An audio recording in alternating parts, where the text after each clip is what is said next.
Well, good morning to the first parallel session of day 3 of ALT-C 2021. Good morning to the European contingent, and for those the other side of the world, good evening to Peter and Danielle. I'm delighted to invite Peter, Bryant and Danielle Eden, who are going to be presenting a discussion on promoting connectedness, particularly peer mentors in an intra-curricular online learning environment. Danielle, over to you. I'm going to start, Roger. That's all right. Sorry, Peter, over to you. Sorry. My name's Peter Bryant. I'm the Associate Dean Education at the University of Sydney Business School, and I'm also a trustee of ALT. So it's lovely to be here to introduce Danielle Eden, who will be doing the primary presentation on a particular project that we've been working on now for just over a year, called Leading in a Post-COVID World in 2020, and what became Leading in a Post-Crisis World in 2021. Before I start, it's a bit of a tradition that we do starting Australian presentations to acknowledge the Indigenous lands that we are on. I am on the land of the Bedegal people of the Eora Nation, and it's particularly important to the University of Sydney, as Australia's oldest university is built at the intersection of 3 roads where 3 different mobs of Indigenous people came together to learn on the hill where the university is built. And our university has been a centre of learning for nearly 60,000 years. So it's important for us to pay respects to the elders past, present and emerging of the Indigenous people of this country. So Leading in a Post-Crisis World was a particularly important program for a university as we are. Our borders have been closed here in Australia since January 2020 to China, and then since March 2020 to the rest of the world. And with the majority of our students overseas from my business school, which is around about 83% of our students are international, and in 2020, nearly 72% of them were overseas. There were critical problems around feeling a part of our institution, critical problems about belonging to the campus, and critical problems around social isolation and connectedness. And that manifested itself as students wanting to defer their studies, students wanting to cut back the amount they were studying, which impacted on their progression and completion. And actually, it significantly impacted on their learning and how they engaged in their programs. And for us, we're just about to graduate our very first group of master's students. We have a very large master's program. Master's Commerce has about 9,500 students in it. It's the largest master's program in the Southern Hemisphere.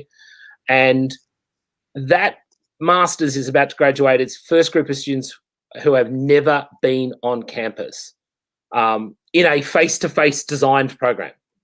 And that creates some really interesting challenges around that sense of community and belonging. And this program was designed specifically to address those issues. So I'll hand over to Danielle to sort of take you through what we did and some of the interesting aspects of it. Thanks, Peter. So this presentation reports on an intracurricular pilot study that we ran fully online in semester 2, 2020 in the business school. The program had around 1,800 students participating across the different sections of the program. The entire program was online, and students from multiple countries and locations were able to participate. And we did it online, of course, due to the lockdown. So today I'm actually going to talk about our research project, but I'm just going to give you a little bit of introduction around the actual initiative, and then talk about a specific part of which we had peer mentors involved. So for the Leading in a Post-COVID World, it consisted in a modular 4 modules of learning, and they were led by 4 masterclasses of influential and impactful voices. And we had so a psychologist, economist, a futurist, and a challenger. The first part of the initiative consisted of the asynchronous engagement with the video of the masterclass, and then the second section of the module, which I was sort of looking at for the research project was around 4 purposefully designed immersive workshops that engaged in small group problem solving and challenging activities and provocations. We ran over 100 of these workshops across the initiative, and we utilised a team of 24 academic facilitators, including 8 peer mentors who were doctoral students, 4 doctoral students, and 4 Masters of Business Administration students. And as I said, we ran the program fully online utilising MS Teams. MS Teams was really useful because we could also, while we were running the workshops, we could also post and answer questions and make it feel more inclusive. So the initiative consists of a range of sections. There's other sections that I'll just sort of touch on briefly today. So Future Makers, which was part of the immersive crowdsourcing program. This is where students had the opportunity to post and share their ideas for personal, local and global challenges. And this is where we got some of the information for the Business Not As Usual forum. The students were then able to post these as challenges to share with other students to become involved in. So to complete the program, they worked through various sections of the program. We have Research Connections, which is a series of engaging webinars, and the students could participate in an interactive forum using Slido with researchers to learn more about the latest research trends. The topics were raised by the students, so they wanted to know more about the future of work. So we invited 4 guest researchers to talk about their work from the business school in terms of that sort of area and you know what the future of work might look like, including the future of work for women. And that became one of the challenges that was voted to include for the Business Not As Usual forum that you can see there on the screen. At the end of the program, the students were able to apply for a badge to represent their participation at the various levels in the program. This initiative is underpinned by Connected Learning at Scale, CLASS, and it has the 3 main principles of information engagement, connected participation and active learning, relevant and authentic assessment and feeding forward.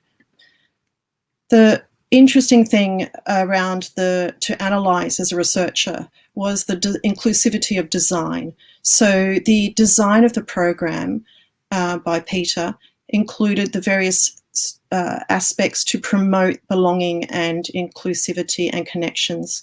So students as partners, underpinned by class, community of inquiry approach. We utilised the masterclasses, so a combination of asynchronous content and synchronous live workshops and crowdsourced challenges. So this brings me up to the actual research project. So for what we did was we conducted a mixed methods project where we looked at quantitative data from the student completion survey and qualitative data from a case study with the peer mentors. So I just wanted to talk very briefly about the role of the peer mentors in the program, because this was part of the research question that we were exploring, the impact and the role of the actual peer mentor team. So the peer mentor team were part of the academic facilitation team in the actual workshops, and then they ran these separate peer support sessions, which were drop-in sessions for students to attend as an option to gain more feedback and more information about their action plans that they were preparing for the Business Not As Usual challenge. Now, what was really interesting, multiple areas of interest here, was the inclusivity approach from the students that were involved in these sessions, both from the participants in the program, but in particular from the peer mentors, who were really engaging and positive and supportive about these pitch presentations. They were 3 minutes long. So many of the doctoral students had experience of writing for, pitching for a 3-minute thesis, and the MBA students had experience of pitching throughout their course. Many of these peer mentors were at the end of their programs, so they were able to reflect on the whole process and really help students who were undergraduate and postgraduate, some new to their journey at university, to feel more included. So the peer mentor rubric that was used for the verbal feedback in the actual drop-in sessions was designed by, or co-designed with the peer mentors, and they gave feedback around the rubric. It was structured as a verbal feedback structure because it was easier for a drop-in session on MS Teams to be able to hear the pitches and then to be able to share some verbal feedback, but having that guide so that they felt scaffolded in that process as well. The rubric aligned to the criteria for the Business Not As Usual forum. On the call as well was an experienced facilitator who was available to support, but not in a visual way, more by sharing posts on MS Teams. So it was a really interesting platform to use because you could, add information through posts, and students who maybe didn't feel confident to turn on the camera and speak could ask questions by posting. So having the combination was really useful.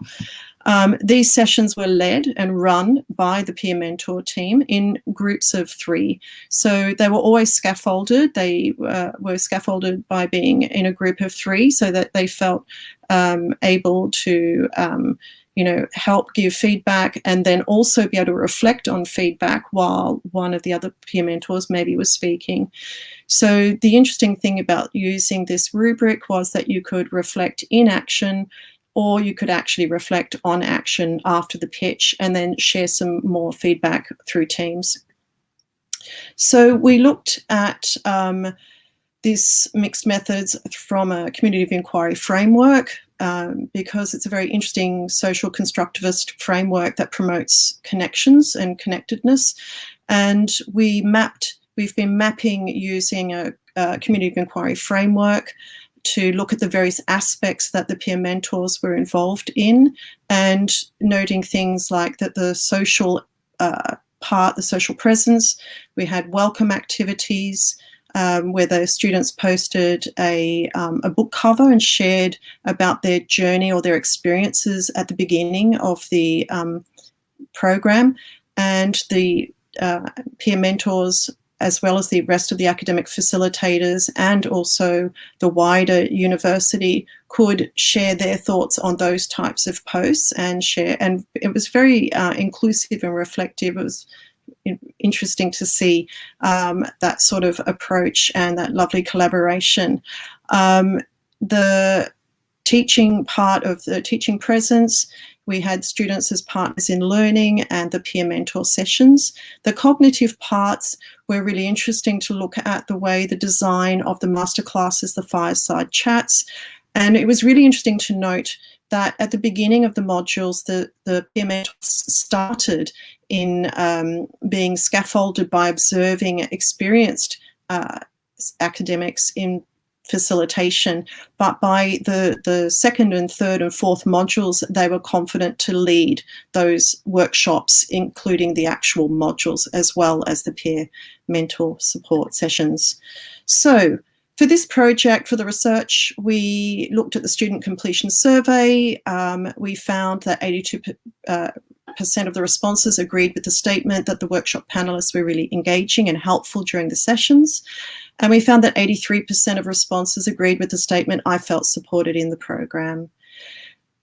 Through the case study with the peer mentors, we had some really insightful comments around the workshops and how awesome they were. Students were really engaged, talking about that the skills were things like leadership, open-mindedness, forward thinking helped to be a peer mentor.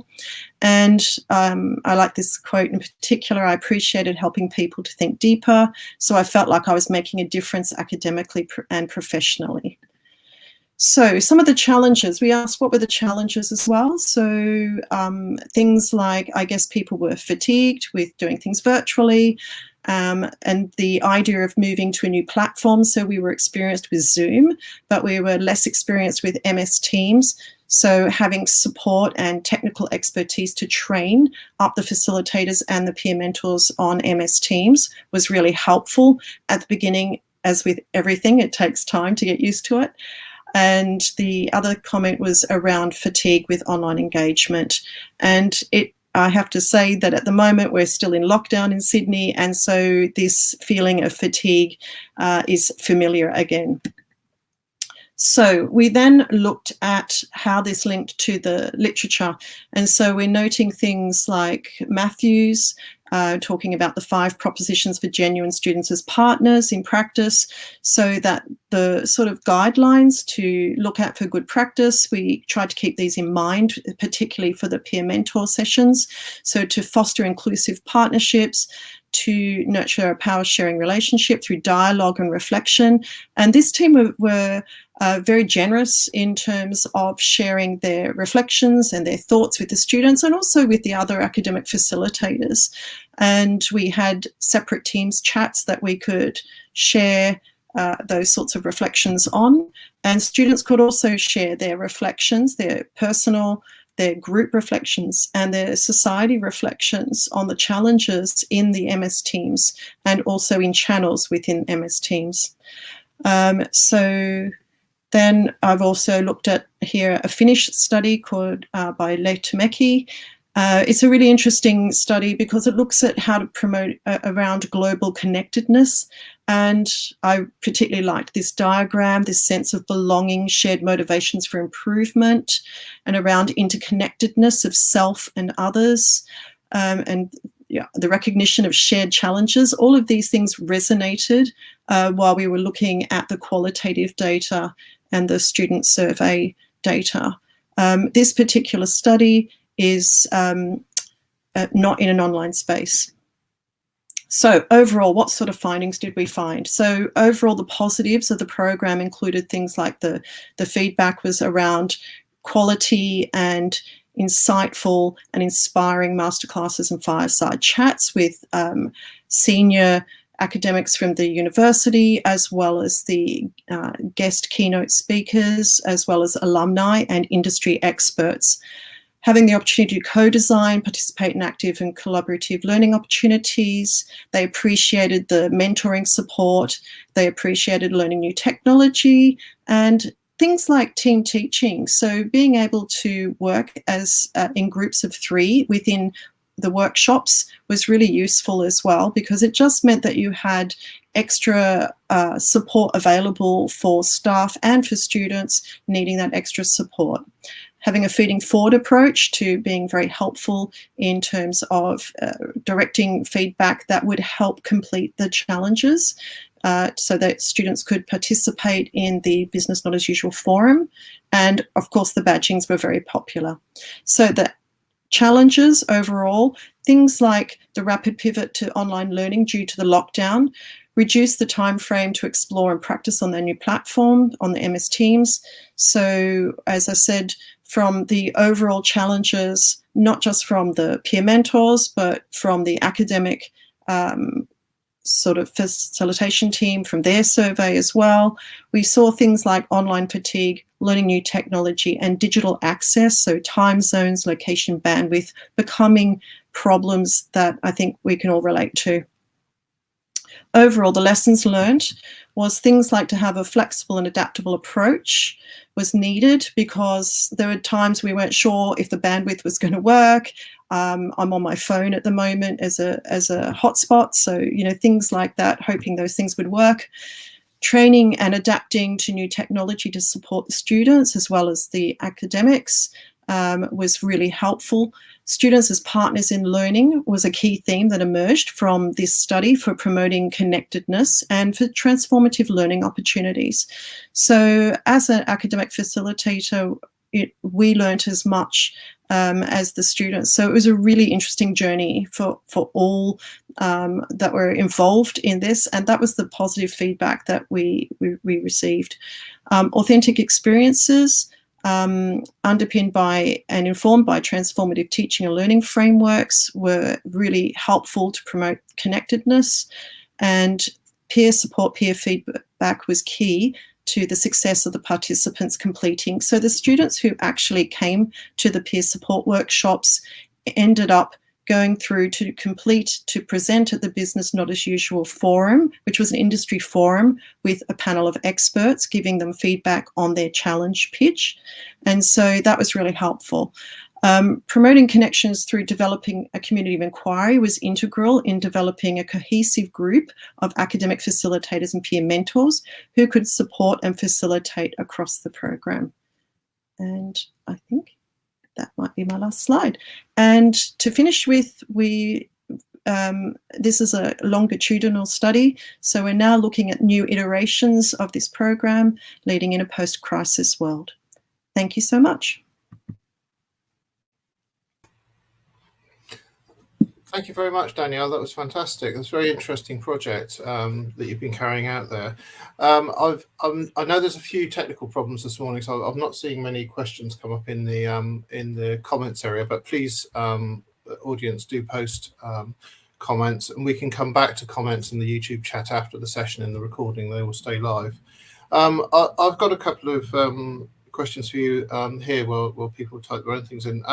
Regards to student experience and student engagement, did you find that the students were more widely engaged in the rest of their academic life? You know, was there better retention? Was there the rub-off, as it were? And I'm also thinking of the social side of this, outside of your scaffolded sessions. Did you find students were becoming, you know, making friends or colleagues or whatever outside of this scaffolding, and then, you know, becoming a sort of their own social support network to support themselves? So in terms of the students engaging, the really interesting thing was that one of the key objectives of the program in 2020 was that we had about just on 25% of our students who went on suspension from their program. So about just on 4,000 of our 16,000 students went on suspension. Every single one of them, aside from about 200, came back onto studying in semester 2. And a primary reason they came back on was to engage in this program. So the actual promise of what this offered to them was really powerful. In terms of the social engagement, that's a really interesting thing. Danielle mentioned the extracurricular part of the program. So Research Connections, which is a engagement with some of the critical research being done in the school, were really quite popularly engaged with by students, even though they really didn't contribute to the program. They just felt that was their opportunity to actually interact with other students. And we definitely got the feedback from students that one of the things that they found really quite powerful was those kind of incidental engagements that they would normally have if they went to a workshop or they went to a function and there might be a wine and cheese or something at the end of it. That by at least having a Zoom room where they could comment and engage with each other, that at least replicated some of that. Not all, but some. Yeah, and I think that's been a challenge we've all had with being online. Is that happenstance meeting in a corridor or what have you? It's that serendipity that's you know, the digital world makes too formal. Danielle, just going back to some of the challenges there. You mentioned the fatigue there. Did you find that fatigue had the opposite effect? People stopped engaging or were less, you know, willing to engage because it was too difficult, not just the fatigue, but maybe the connection and so on, and access? I think what we found was in the actual workshops, in the live workshops, we always had a separate technical support person there, which was wonderful to have. Yeah. So that really made a difference, because then the facilitators could actually facilitate. And so if there were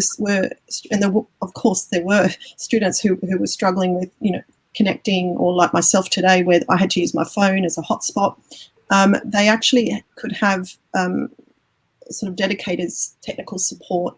And we had up to 2 learning designers and technical support people available as well. So with MS Teams, the beauty of it was you could actually reach out to people and say, hey, can you help this student while we're talking to the group around this other area? And having experts in technology to help support was just really critical to making it a really positive experience. Great. Well, it's a fantastic project. It's been great. It'll be good to hear the follow up on this as you continue it. We've come to the end of our time on this session. So thank you very much for Peter, and thank you, Danielle, for the presentation today. Thank you very much. Thank you. I've just